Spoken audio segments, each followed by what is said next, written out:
Pusat Pelaporan dan Analisis Transaksi Keuangan atau PPATK mengungkap adanya aliran dana ke luar negeri dalam jumlah signifikan ke rekening bank yang berlokasi di luar negeri terkait dengan kasus platform investasi ilegal.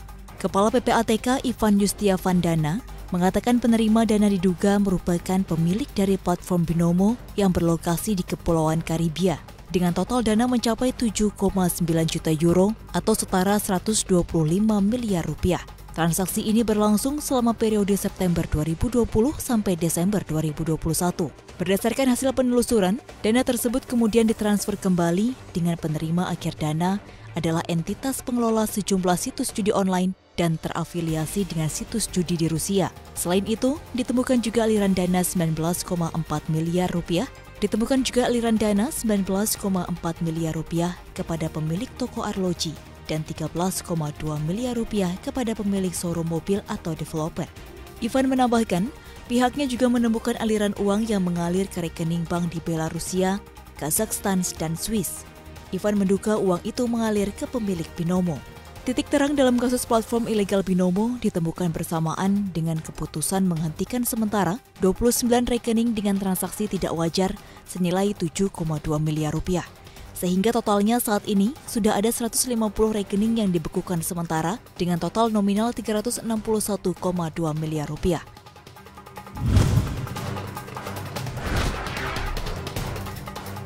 Menteri Perdagangan Muhammad Lutfi mengatakan nama-nama para tersangka penimbun alias mafia minyak goreng akan diungkap pada Senin 21 Maret 2022. Nama-nama itu diklaim telah berada di tangan Bareskrim Mabes Polri. Lutfi pun menyebut memiliki bukti yang menunjukkan adanya permainan mafia yang menimbun ribuan ton minyak goreng. Hal ini disinyalir menjadi penyebab minyak goreng sempat langka di pasaran saat pemerintah memutuskan harga minyak goreng dipatok Rp14.000 per liter. Adapun mekanisme penimbunan minyak goreng yang dilakukan oleh calon tersangka, yaitu minyak curah subsidi, dilarikan ke industri menengah atas. Kemudian minyak goreng curah subsidi itu dikemas ulang menjadi minyak goreng premium, lalu justru dijual ke luar negeri.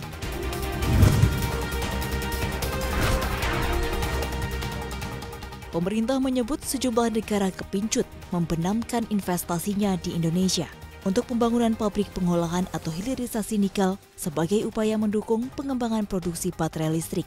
Staf khusus Menteri ESDM bidang percepatan pengembangan industri Agus Cahayana mengungkapkan sampai dengan tahun 2024 akan ada 53 fasilitas pengolahan dan pemurnian atau smelter yang beroperasi, di mana 30 diantaranya merupakan smelter nikel. Para investor ini berasal dari Jepang, Korea Selatan, dan Cina. Menurut Agus, hal ini turut dipacu karena semakin tingginya harga komoditas ini di pasar global. Dengan adanya hilirisasi, harga keekonomiannya diyakini akan semakin terapresiasi. Dalam beberapa hari belakangan, harga mineral nikel melonjak gila-gilaan. Bahkan pada perdagangan di London Metal Exchange, harga nikel sempat menembus $45.000 AS per ton.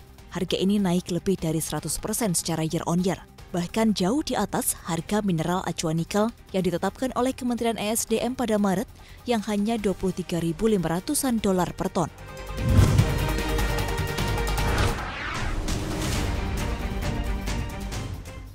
Harga minyak lanjut mendaki pada perdagangan Jumat. Harga minyak WTI yang menjadi acuan AS dan minyak Brent masing-masing melonjak lebih dari 1%, membawa WTI kini bertengger di $105 AS per barel. Sementara Brent berada di posisi $108 AS per barel.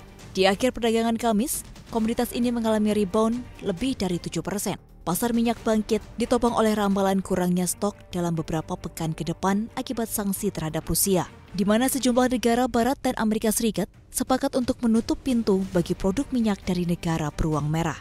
International Energy Agency yang berbasis di Paris, Prancis, memperkirakan 3 juta barel per hari pasokan minyak dan produk minyak dari Rusia akan mengering di pasar dunia mulai bulan depan.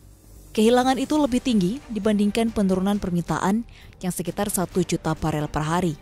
Perkembangan ini membuat sejumlah institusi menaikkan proyeksi harga minyak seperti Morgan Stanley yang memperkirakan harga minyak Brent bisa menyentuh $120 AS per barel pada kuartal 3 2022.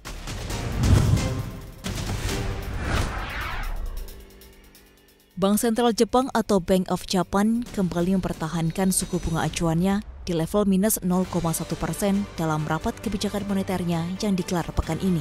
Bank of Japan menyebut bahwa ekonomi Jepang mulai pulih, meskipun ada beberapa kelemahan karena pandemi COVID-19 yang masih berlangsung.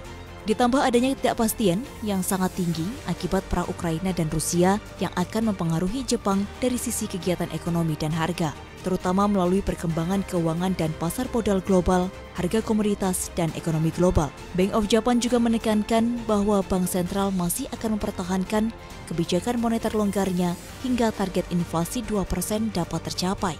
Sebagai informasi, inflasi Jepang di Februari lalu baru mencapai angka 0,9% secara tahunan.